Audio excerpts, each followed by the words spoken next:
ज्याचे भाग्य चांगलं असेल त्याला आमच्या नामाचा छंद लागेल आणि त्याच्या मुखात सतत नाम जप असेल. आमच्या नामाची गोडी निर्माण होईल. ध्यानी मनी स्वप्नी ही नाम संजीवनी वदनी असेल. त्याला निरंतर सुखाची प्राप्ती होईल. तसं मधाचं सेवन करण्यासाठी भ्रमर कमळ फुलात गुंतून पडतो आणि अत्यंत आनंदाने आणि आदराने मधाचा आस्वाद घेतो. आमच्या भक्ताचे मन आमच्या नामाचे ध्यान लागून उच्च पातळीवर स्थिर होते.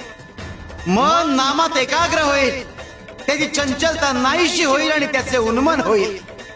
अरे नामस्मरण हेच प्रपंच व परमार्थ साधनाचे साधन आहे.